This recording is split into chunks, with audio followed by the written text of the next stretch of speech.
이제 드디어 우리가 역대하를 끝내고 이제 에스겔을 다음 주 돌아오는 주부터 이제 시작하게 됩니다.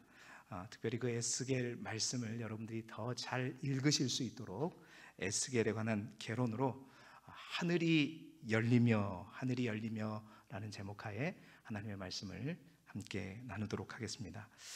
여러분 함께 이제 조금 점검해 볼까요? 예언서를 크게 두 부류로 나눌 때 성경에 보면 사레메겔단 이렇게 순서로 되어 있는데 대예언서와 소예언서로 나뉩니다. 대예언서는 5권이라고 말하고 또 소예언서는 12권 해서 총 17권이 예언서인데요. 이 대예언서라고 하는 부류는 뭐냐면 분량에 따른 것이죠. 그 분량에 따라서 대예언서는 어떤 선지자가 쓴 예언서를 말하냐면 4명의 선지자예요. 그 4명의 선지자가 누굴까요? 모르시는 거예요? 안 하시는 거예요? 못 하겠는 거예요? 이사야, 예레미야, 에스겔, 다니엘입니다. 이 4명의 선지자가 쓴 예언서가 이제 대예언서예요. 근데 예레미야는 2개를 썼잖아요. 예레미야하고 예레미야 애가. 그래서 예레미야 애가는 분량이 작지만 예레미야하고 하나라고 생각하고 이 예레미야 애가까지 대예언서로 분류를 해버려요. 그러니까 5권이 되는 것이죠. 어떤 예언서든지 항상 우리가 그 예언서의 고향을 찾아야 된다라고 제가 강조했었습니다. 그래서 우리가 성경을 읽을 때 역사순으로 우리가 읽어왔어요. 막 열왕기 하다가 예언서 갔다가 다시 열왕기로 오고 예언서로 가고 막 이랬었던 거 기억하시죠? 한 번쯤은 우리가 이렇게 읽을 필요가 있다라는 생각이 들었던 것이죠. 왜냐하면 그 예언서를 읽을 때 그 예언서가 어떠한 시대적 배경 속에서 쓰여졌는가, 그리고 그 시대적 배경 속에서 이 예언서를 읽는 사람들, 그러니까 1차 수신자 내지는 1차 독자라고 부를 수 있겠죠. 그 1차 수신자들에게 이 말씀은 어떠한 말씀이 되었겠는가, 그것을 우리가 그 사회적 배경과 상황과 여건 속에서 살펴보게 될 때 이 말씀의 본래 취지와 의미를 보다 더 하나님의 뜻에 맞게 우리가 해석할 수 있고, 그 하나님의 뜻에 따라 오늘 우리에게 말씀을 적용한다면 분명한 그것이 하나님의 음성으로 들릴 것이다. 그런 개념이 없으면 그냥 내 마음대로 해석하고 내 마음대로 인용하고 그냥 이 상황, 이 말씀이 똑같은 말씀이라도 어떤 여건과 상황 속에서 되어지냐에 말에 따라서 하나님의 의도는 이건데 이 말씀의 의도를 다른 의도로 그냥 읽혀진 대로만 그대로 받아들여서 오늘날 우리에게 적용한다면, 물론 하나님께서는 그것마저도 사용하셔서 결국 협력하여 선을 이루실 거지만 그것들로 인해서 온전치 않은 말씀을 통해서 아마 하나님이 애먹을 것 같다라는 생각이 들어집니다. 그래서 항상 그러한 예언서의 고향을 찾아라. 그것은 어디냐? 바로 열왕기 상하 또는 역대기 하에서 우리가 볼 수 있는 것이죠. 자, 그 예언서의 배경을 볼 때에 4가지 4명의 대예언서를 쓴 이제 대선지자의 상황들, 그들의 상황들을 잠깐 우리가 요약을 하고 정리를 하고 넘어갈 필요가 있을 것 같습니다.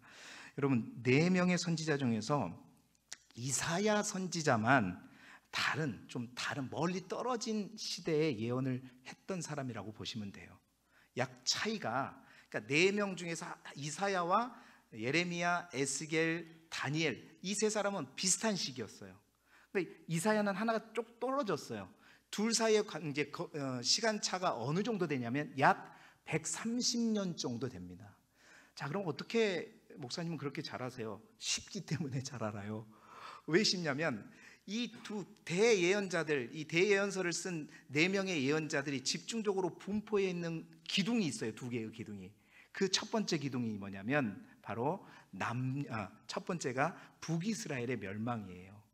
북이스라엘의 멸망이 몇 년도에 아시는 분은 아무도 없겠죠. 주전 722년에 아수르에 의해서 북이스라엘이 멸망합니다.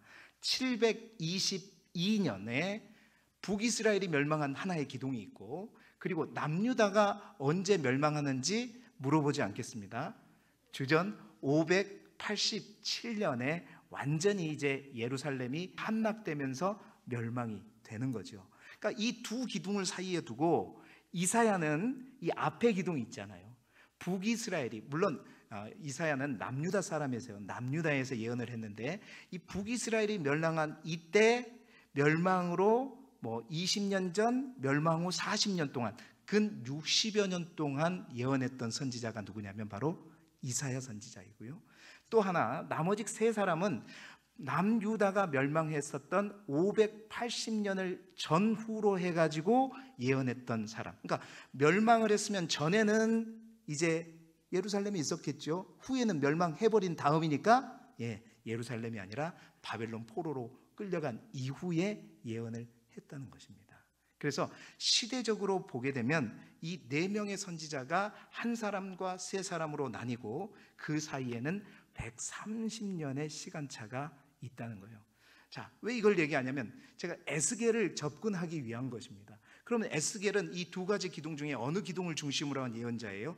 두 번째이죠. 바로 남유다가 멸망했을 때 주전 587년을 기준으로 에스겔은 바로 남유다가 완전히 멸망되기 전부터 멸망된 후까지 예언했던 사람이 바로 에스겔입니다. 그럼 다니엘은 뭐냐? 우리가 예레미야는 이미 봤잖아요. 예레미야는 집중적으로 예루살렘이 멸망하는 것까지 눈으로 지켜봤던 사람이 누구였어요?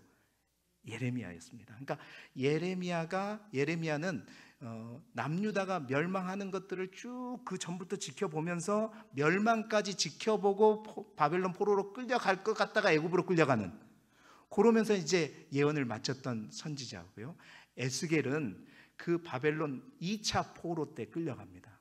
바벨론으로 포로로 끌려갈 때 이스라엘 백성이 3차에 걸쳐서 조금 이따가 보게 될 텐데 끌려가게 되는데, 2차 포로로 끌려가서 이제 끌려간 이후에 이제 바벨론 땅에서 예루살렘의 멸망의 소식을 들어요. 듣고 나서 이제 완전히 예루살렘이 멸망된 이후에 3차 포로가 바벨론으로 오게 되면 그 사람들을 또 맞이하게 되고, 그런 가운데 예언했던 사람이 에스겔이고요. 이 예레미야, 에스겔은 그러니까 만나는 시점이 있습니다. 비슷한 시기이고요. 다니엘 또한 비슷한 시기에 1차 포로로 끌려가요.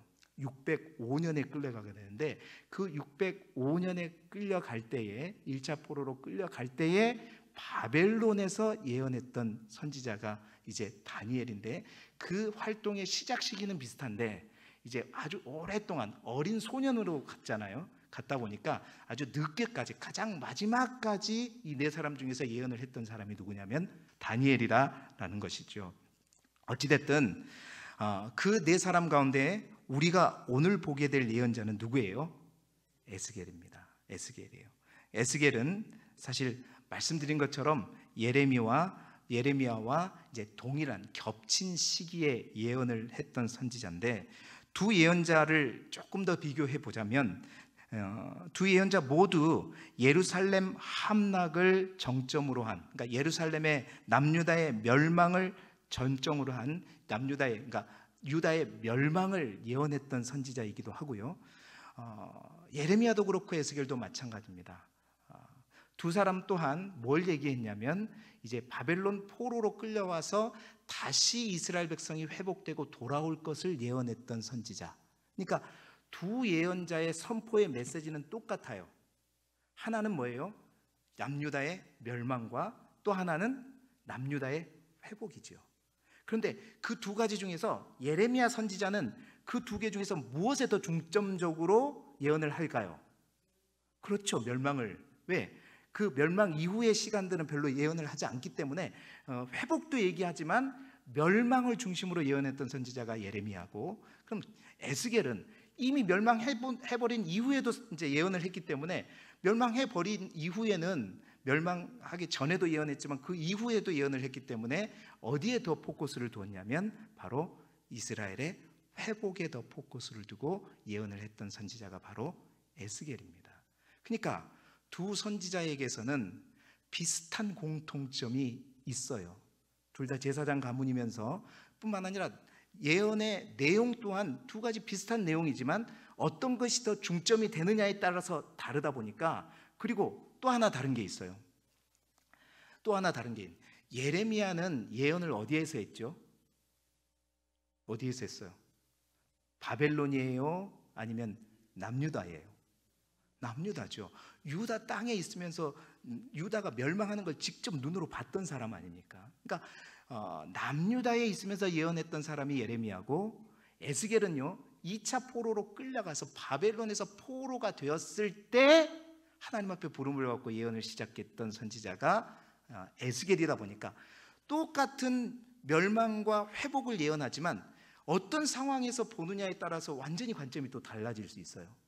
네, 이런 두 가지 내용들을 잘 보고 여러분들이 나중에라도 이 예레미야서와 에스겔서를 보게 되면 그 당시에 하나님이 뭘 원하시는가, 또 그 당시의 상황이 어떠했는가를 우리가 더욱더 입체적으로 알 수 있다는 겁니다. 그래서 예레미야는 우리가 이미 봤고, 이제 우리가 정복해야 할, 또 읽어가야 할 예언서가 에스겔인데, 에스겔은 그러한 배경과 그러한 장소에서 예언을 하고 있다. 여러분, 이사야 선지자는 어디에서 예언했죠? 남유다에서 예언했죠. 그럼 다니엘 선지자는 어디에서 예언했습니까? 그렇죠. 그러니까 장소에 따라서 구분하면 이사야와 예레미야는 남유다에서 예언을 했고, 그 다음에 에스겔과 다니엘은 어디에서요? 바벨론에서, 남의 땅에서 포로로 끌려가서 예언을 했던 것입니다. 자, 그 예언의 전체적인 내용을 보면 예레미야는 이 세 부류의 예언자들보다 130년 전에 예언을 했다고 하지만, 우리가 66장까지 이사야서를 봤지만 그 이사야의 예언의 내용을 보게 되면 첫 번째 이사야서, 두 번째 이사야, 세 번째까지 딱 보게 되면 그 내용의 예언의 스펙트럼이 굉장히 넓었죠. 그 메시아까지, 그러니까 예수님 시대까지 예언을 하는 내용들을 보게 되면 내용은 어느 시점에 있을지라도 예레미야도 에스겔도 다니엘도 그 내용은요 굉장히 폭넓게, 그러니까 단순히 대예언자라고 하는 것은 예언의 분량만을 가지고 얘기하는 것이 아니라 예언의 폭 가지고 얘기하는 거예요. 굉장히 넓은, 예레미야도 마찬가지예요. 새 언약으로 인해서 그리스도 예수까지 바라보면서 예언하고 있는 것이고, 에스겔과 또 다니엘은 마지막 때 심판의 날까지, 이사야도 마찬가지예요. 새하늘과 새 땅까지 바라보면서 예언했던 선지자가 바로 이사야 선지자였습니다. 그래서 조금 복잡하지만 여러분들이 네 가지의 예언서를 읽을 때 조금이 도움이 될 것 같아서 다시 한번 말씀드렸고, 또 에스겔과 또 이어서 다니엘을 할 때 다시 한번 이 내용들을 전체적으로 정리를 해보도록 하겠습니다. 그렇다면 이제 오늘 우리가 보게 될 에스겔, 자, 에스겔은 예레미야하고 겹치는 시점이 있는데, 그 겹치는 시점을 어디에서 얘기하고 있냐면 바로 오늘 우리가 읽은 본문 1장 1절부터 3절까지에 잘 나타내고 있어요. PPT, 처음 PPT를 한번 띄워줘 보시겠어요? 요건 별로 복잡하지 않은데 잠깐 제가 말하는 동안 요걸 좀 띄워 놓으시면 좋을 것 같아요. 자, 우리가 읽었던 에스겔 1장 1절에 보게 되면 뭐라고 기록되어 있냐면 30째 해 넷째 달 초 닷새라고 얘기하고 있죠. 여러분, 30째 해 넷째 달 초 닷새에 내가는 누구죠? 바로 에스겔이죠. 내가 그발 강가에 사로잡힌 자 중에 있을 때에 하늘이 열며 하나님의 모습이 내게 보이니라고 했는데, 그 30째 해 넷째 달 초닷새에서 그 30째 해를 학자들은 어느 때라고 보냐면 바로 에스겔의 나이로 봅니다. 그러니까 이 30째 해라는, 내가 30살 때라는 뜻이죠. 그러니까 에스겔이 30살 때에, 그 30살 때에 예언자로서 하나님에게 부름을 받게 되는데, 그 하나님에게 부름을 받아서 하늘이 열리고 하나님의 모습을 보는데, 그 하나님의 모습이 완전히 판타지, 그러니까 내 생물처럼 막 표현을 하는데, 여러분 이제 읽어보시기 바랍니다. 어떻게 인터넷에 보면 그 그림을 이제 그려낸 분들도 있어요. 완전히 막 우리가 뭔가 표현할 수 없을 정도로 그렇게 신비한 내 생물의 모습으로 현현하신 하나님으로부터 이제 에스겔이 처음 소명을 받게 되죠. 그때가 언제였냐면 바로 30살 때예요. 그럼 그때가 정확하게 연도가 언제냐? 1장 2절의 말씀을 한번 띄워줘 보시겠어요? 1장 2절의 말씀을 보니까 언제였다고 얘기하냐면 여호야긴 왕이 사로잡힌 지 5년 그달 초사스라. 제가 왜 이렇게 어려운 걸 여러분한테 꼭 얘기해야 되는 건지 조금 이따가 말씀을 드릴게요. 자, 에스겔이 살일 때, 30살일 때, 그때가 언제냐면 여호야긴이 왕이 사로잡힌 때가 언제냐면 바로 597년 바벨론 제2차 포로로 끌려갔을 때였어요. 그러니까 여호야긴 왕과 함께 그때 에스겔이 함께 끌려왔거든요. 597년에 끌려왔어요. 근데 그 57년에 끌려온 그날부터 5년이 됐다고 하니까 597년에서 5년이 되면 593년이 되는 것이죠. 자, 그래서 593년에 에스겔의 나이가 30살이었다는 거예요. 끌려올 때는 5살이 적었던 25살이었다는 거죠. 그래서 그 30살 593년의 예언을 시작한 거예요. 소명을 받고. 저기 보이시죠? 30살 예언을 시작했는데 주전 593년에 에스겔이 소명을 받았다. 그러면 597년 제2차 바벨론 포로 때 에스겔이 포로로 끌려왔는데 그때 여호야긴 왕이 함께 끌려왔던 거예요. 그러다가 이 에스겔의 예언의 마지막 예언이 어디에 소개되고 있냐면 바로 그 마지막 예언이 에스겔 29장 17절입니다. 에스겔 29장 17절의 말씀을 함께 읽어볼까요? 시작. 27째 해 첫째 달 초하루에 여호와의 말씀이 내게 임하여 이르시되 하면서 예언을 시작하거든요. 근데 이 예언이 바로 에스겔의 마지막 예언의 내용이에요. 다시 말해서 에스겔이 마지막 예언했을 때가 언제냐면 27째 해. 그럼 뭘 기준으로 27째 해냐? 아까 우리가 봤던 1장 2절에 여호야긴과 함께 끌려왔었을 때, 그러니까 주전 597년으로부터 기준으로 해가지고 아까 몇이라고 했어요? 27째 해다는 거죠. 그러니까 계산을 해보면 그때가 언제냐면 571년이 되는 거예요. 그때 나이가 그래서 52세인 거죠. 잘 보세요. 에스겔은 25살 때 2차 포로로 끌려왔습니다. 30살 때 그발강가에서 하늘문이 열리면서 하나님의 모습을 보면서 하나님의 소명을 받았다가 52살 때까지 예언을 했어요. 그런데 중요한 건 뭐냐? 바로 그 사이에 어떤 사건이 있었냐는 거죠. 여러분, 그 사이에 어떤 사건이 있었죠? 안 보이세요? 제가 여러분 보이기 쉽게 그렸는데 방금 전에 그 사이에 어떤 일이 있었냐면 주전 587년에 남유다가 완전히 망한 거예요. 그러니까 남유다가 망한 587년을 기준으로 하면 약 남유다가 망하기 6년 동안 에스겔이 바벨론 포로로 끌려가서 예언을 했고 예루살렘이 멸망한 이후에 16년 동안 예언을 한 거죠. 다시 말해서 이게 굉장히 중요합니다. 이것만 이해하면 에스겔은 확 보여요, 구조가. 그러니까 에스겔은 예루살렘이 완전히 멸망된 것을 기준으로 해서 바로 6년 전에 바벨론으로 끌려와가지고 바벨론에서 뭘 받겠어요? 바벨론으로 끌려온 사람이 이제 우리가 곧 돌아갈 수 있을 거야, 돌아갈 수 있을 거야, 막 그런 마음을 가졌을 거 아니에요. 이스라엘 백성들이 2차 포로로 끌려왔는데 우리 돌아갈 수 있는 거 아니에요? 돌아갈 수 있는 거 아니에요? 그러니까 에스겔이 뭐라 그래요? 천만의 말씀, 곧 있으면 유다가 멸망할 거다. 그러고 있다가 몇 년 후에 멸망한 거예요. 유다가 6년 후에 멸망한 거예요.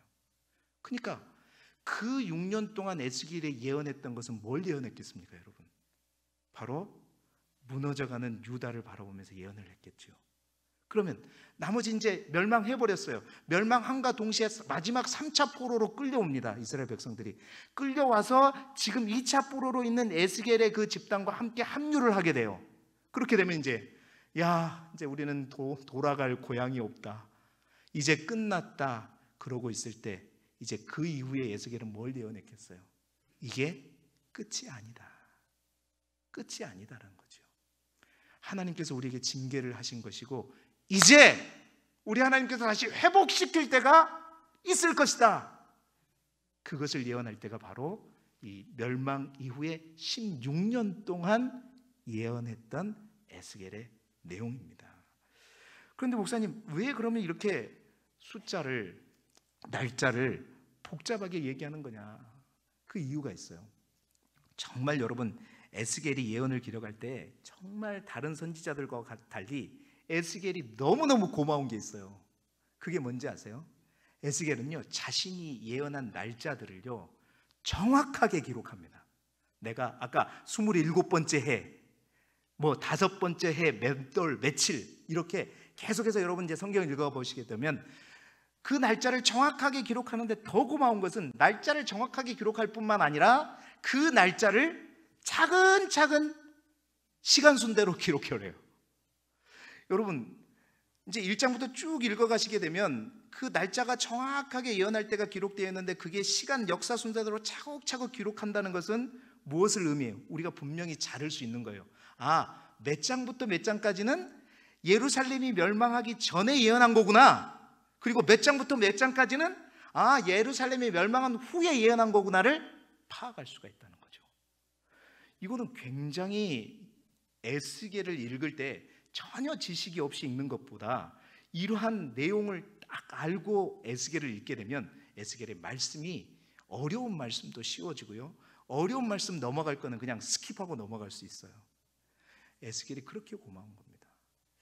여러분, 에스겔이 여기에 보시게 되면 이스라엘 백성들이 바벨론 포로로 끌려올 때, 역사서를 할 때도 제가 계속 반복했지만 한 번이 아니라 3번에 걸쳐서 끌려옵니다. 첫 번째가 언제 끌려왔어요? 605년에 포로로 끌려왔죠.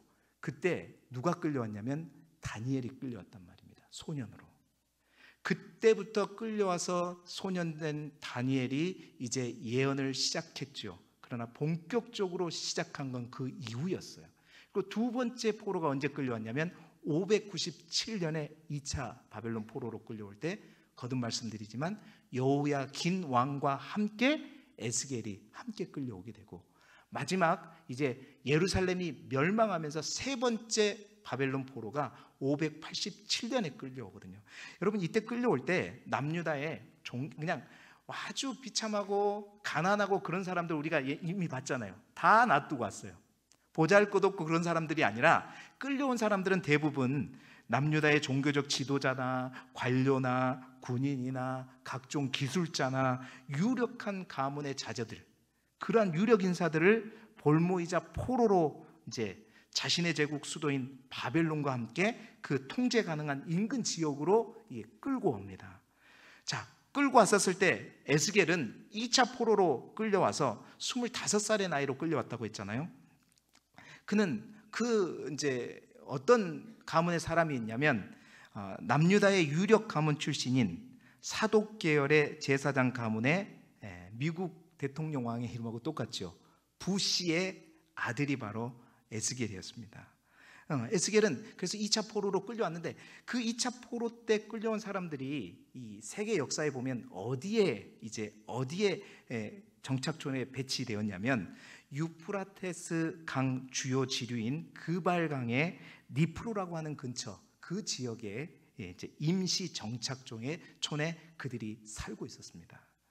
아마도 이들이 무슨 일을 했냐면 이 바벨론 도시와 유브라데 강 사이에 수로 있죠. 운하를 걸쳐가는 거예요. 왜냐하면 그 당시에 물이 최고의 재산이었습니다. 그러니까 애굽의 나일강이, 애굽이 날마다 어떤 가뭄에도 불구하고 아브라함이 항상 애굽으로 갔던 것은 애굽에 있는 나일강이 한 번씩 범람했던 그 물 때문이었거든요. 그래서 물만 있으면 아무리 사막이라도 문제가 없었어요. 그래서 그 메소포타미아에 있는 큰 젖줄인 유프라테 강에서 이 바벨론까지 운하를 파버린 거예요. 그걸 누가 팔 겁니까? 바벨론이요. 바로 포로들을 다 끌고 와가지고 그 포로들을 중간중간에 배치해가지고 그 운하를 파는 작업을 시켰던 겁니다. 그러니까 에스겔도 그 그발 강가에서 그 운하를 파는 작업에 투입돼가지고 일을 하고 있었던 것이죠. 자, 그런 가운데 하나님께서 에스겔 가운데 임하시게 되었던 거예요. 그때가 30살의 나이였습니다. 그래서 이 30살의 나이로부터 시작해서 이제 예루살렘이 함락될 까지의 내용을 그러면 어디까지 기록해요? 그 분기점이 시간 순서대로 했으니까 나올 거 아니에요. 그 분기점이 언제였는가? 바로 32장까지 했어요. 구조 그림을 보여주시겠어요? 이제 에스겔서를 가장 간단하게 나누면 이렇게 돼요.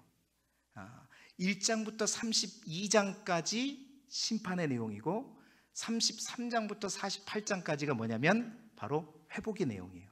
그럼 1장부터 32장까지가 언제라는 얘기예요? 예루살렘이 멸망하기 전의 얘기고, 그 다음에 33장부터 48장이 바로 예루살렘이 멸망한 후의 이야기가 바로 33장부터 48장의 얘기단 말이에요. 그 1장부터 32장은 아직 예루살렘이 멸망되지 않은 가운데서 바벨론에 있었던 에스겔이 예언을 할 건 뭐가 있겠어요? 예루살렘이 멸망을 앞두고 있는데 회복을 얘기하겠어요? 당연히 멸망을 얘기하겠죠. 그러니까 심판에 관한 내용이 주제이고, 이제 그 이후에는 아까 말씀드렸던 대로 회복이 중심 내용이다. 그럼 1장부터 32장을 조금 더 나누어 보면 어떻게 되느냐? 1장부터 3장까지는 바로 30살의 에스겔이 그발 강가에서 하늘 문이 열리고 하나님의 모습을 보면서 하나님의 말씀을 받고 하나님으로부터 소명을 받게 되는 그 장면이 1장부터 3장까지의 내용이고, 그리고 4장부터 32장까지의 내용은 본격적으로 심판에 관련된 내용인데, 절반은 어떤 내용이냐면 유다의 심판에 관련된 내용이고, 나머지는 어떤 심판이냐면 유다를 비롯한 나머지 열방들에 관한 심판의 내용으로 되어 있어요. 자, 이 정도면 에스겔을 가장 간단하고 쉽게 에스겔이 이런 내용으로 쓰여졌구나를 보게 하는 거죠. 자, 오늘은 여기까지 끝하면 좋겠죠. 다 가는 줄 알고. 다음 주에는 이제 여기서 조금 더 깊게 구조를 좀 나누어 가면서 요 안에 있는 내용들은 뻔하지만 이제 아주 스펙타클하게 에스겔은요 예언을 합니다. 예언의 중점 내용들을 좀 살펴보면서 내용을 살펴보기로 할 텐데, 마지막으로 우리가 오늘 우리 본문의 말씀 가운데 한 말씀을 나누면서 오늘 말씀을 마칠까 합니다. 오늘 주목할 말씀은 에스겔 1장 1절에 우리가 읽었던 말씀이에요. 1장 1절의 말씀을 우리 다시 한번 다 같이 한 목소리로 읽어보겠습니다. 시작.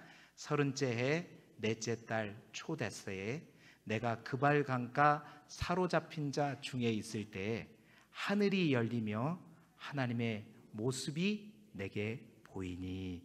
아멘.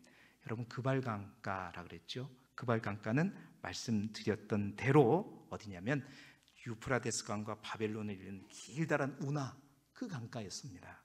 그 가운데 약 그 길이가 150km나 돼요. 얼마나 팠냐는 거죠. 얼마나 많은 사람들이 고역을 당했냐는 거죠. 그곳에서 고역을 하고 있는 가운데 30살 되었던 에스겔에게 하늘이 열리며 하나님의 모습이 보였다. 여러분, 이것은 당연한 것처럼 여겨질 것 같지만 그 당시 이 사건은 엄청난 사건이었어요. 왜냐하면 지금까지 이스라엘 백성들에게 항상 이스라엘 백성들이 생각했던 것은 하나님이 계신 곳은 어디였어요? 그렇게 몇 달 동안 그렇게 했는데 하나님이 이스라엘 백성들에게 항상 하나님의 임재 장소는요, 옛날에는 시내산이었지만 그 하나님의 임재가 성막으로 왔고, 성막에서 이제 어디로 왔어요? 성전으로 왔잖아요. 예루살렘에 있는 성전으로, 그 지성소 하나님의 언약궤의 날개, 거기 하나님의 임재의 장소였잖아요. 항상 그들은 하나님이 계신 곳은 어디야? 하나님의 성전이다. 그래서 그들은 완전히 성전 중심의 신앙이었잖아요. 성전이 무너지면 모든 하나님이 무너진 것이고, 하나님이 실패한 것이고, 하나님이 진 것이고, 그들이 무너진 것이었어요. 그랬잖아요. 왜? 그 성전이 곧 하나님의 임재의 장소. 그러니까 하나님을 만나기 위해서 그들은 그래서 항상 성전으로 갔고 그랬어요. 성전을 지키려고 했고, 그래서 세상에서는 마음대로 살다가도 성전에만 가면 어떻게 했어요? 온갖 형식을 다 갖추면서 그냥 아닌 것처럼 예배드리고 했던 거, 그게 외식이고 형식적인 제사였잖아요. 왜냐? 성전에 하나님이 계신다는 확실한 신앙이 있었기 때문에. 그런데 그 성전에 거실 것이라고 생각했던 그 하나님이, 자, 이때는 아직 예루살렘 성전이 무너졌어요, 안 무너졌어요? 6년 후에 무너진다고 했잖아요. 지금 그발 강가에 와 있잖아요. 바벨론에 와 있는 겁니다. 저 예루살렘 성전에 계셔야 할 하나님이 그발 강가에 오신 거예요.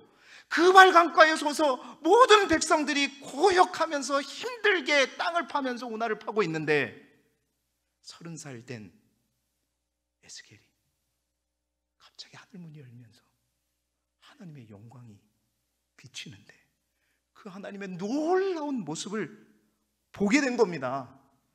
예루살렘 땅이 아니에요. 지금 예루살렘 땅으로부터 1600km가 떨어진 저 바벨론 땅이란 말입니다. 그곳에, 그리고 어떤 땅이에요? 이 땅이 이스라엘 백성에게는 온갖 괴로움과 아픔과 절망과 슬픔 가운데 끌려온 땅이잖아요. 눈물의 땅입니다. 슬픔의 땅이고 고통의 땅이에요. 이곳에는 하나님이 계실 것 같지 않은 땅, 바로 그 땅에 여러분 하늘이 열려버린 거예요. 그리고 하나님의 현현이 강력하게 하나님이 임재하는데, 정말 여러분 1, 2, 3장을 한번 읽어보세요. 이것은 무엇을 말하는 건가? 첫 번째는 그거예요. 이 사실은 이스라엘 백성들이 어떤 의미를 줬는가? 하나님은, 우리는 이미 알고 있지만 하나님은 한 곳에 갇혀 계시는 분이 아니시구나. 우리는 지금까지 예루살렘 성전에만 묶여 있는 분이 하나님인지라고 알았는데 그 하나님이 성전에 계신 것이 아니라 우리가 있는 이 먼 곳까지도 하나님은 함께 계시고, 우리가 고난과 슬픔과 좌절 가운데 있는 이 땅에도 우리 하나님은 함께 계시고, 우리가 하늘 보고 하나님을 찾으면 하나님이 하늘 문을 열어주시는구나. 당연한 것처럼 우리에게 여겨지면 그 당시 이브리 사고에서는 정말로 이건 천지가 개벽할 일이었어요.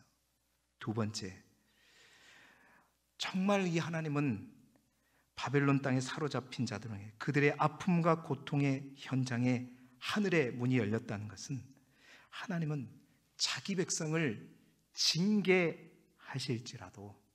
결코 어떻게 하신다? 자기 백성을 포기하거나 버리지 않으신다. 하나님은 우리를 쫓아버리고, 저 예루살렘을 우리를 쫓아버리고 완전히 하나님은 우리를 모른다 하고 내버려 둔 것처럼 여겼는데, 그 하나님이 슬픔과 고통의 그 현장에도 함께 오신 이유는 하나님이 자기 백성을 끝까지 포기하지 않기 때문에, 끝까지 사랑하기 때문에. 결국 이것은 그들을 죽이고자 하는 것이 아니라 회초리를 통해서, 징계를 통해서 그들을 새롭게 만들고 또 합당한 모습으로 세워가기 위해서, 그것은 뭐예요? 사랑이다. 하나님의 사랑이에요. 그래서 세 번째는 뭡니까? 그 절망적인 상황에서도 하나님을 우리가 찾고 하나님을 바라보게 되면 홍해가 열리듯 저 요단강이 갈라지듯, 그 땅에서도 하늘의 문은 있고, 하늘의 문은 열리고 하나님을 붙잡을 수 있고 하나님과 동행할 수 있는 것이다.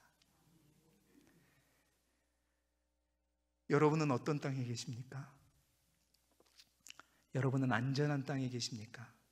예루살렘에 계세요? 아니면 이미 황폐해 버린 북이스라엘 땅에 계십니까? 아니면 마지막 기회까지도 놓쳐서 저 1600km 떨어진 누구인지도 모르는, 어떤 말인지도 모르는 그곳에서 눈물로 혼자 묵묵히 그발 강가에서 오늘도 내일도 삽질하며 땅을 파고 계십니까? 그러면서 남 모르는 눈물을 흘리고 계십니까? 그 가운데도 우리 하나님은 함께 하신다. 그 속에서도 사방은 막혀 있을지라도 하늘의 문은 열려 있다. 그곳에서도 우리 하나님은 우리를 눈동자와 같이 지켜보고 계신다. 그리고 우리가 찾을 때 우리 하나님은 손 내밀어 주시고, 우리가 부르짖을 때 우리 하나님은 응답하시고, 우리가 일하실 때 하나님은 우리의 힘이 되어 주시고, 결국 힘들고 아프지만 결국 하나님의 목적은 다시 세워서 다시 일으켜서 나의 땅으로 데려오는 것. 이게 우리 하나님이에요.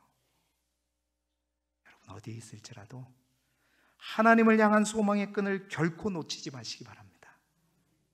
세상이 다 나를 버려도 우리 하나님은 여러분을 버리지 않고, 우리는 하나님에게 등 돌릴지라도 우리 하나님은 여러분을 지켜보고 계시고, 우리가 하나님을 가까이 할 때 하나님은 우리를 가까이 하십니다. 에스겔을 통해서 그 하나님을 만나보기를 소망합니다. 그 하나님을 체험하기를 소망해요.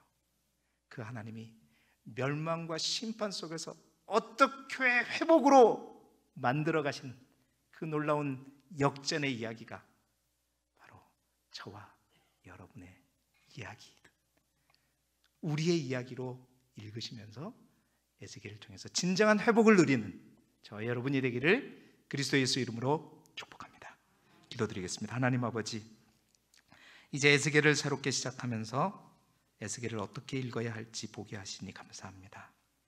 에스겔서를 통해 주시는 하나님의 경고와 깨달음, 그리고 회복과 약속의 말씀을 붙들게 하시고, 특별히 어떤 상황에서도 우리를 징계하시지만 결코 버리지 않고 그 징계의 목적조차도 우리를 살리기 위해 우리를 사랑하시는 그 하나님을 오늘도 우리가 찾으며 하늘이 열리고 그 하나님을 만나는 은혜를 맛보게 하여 주옵소서.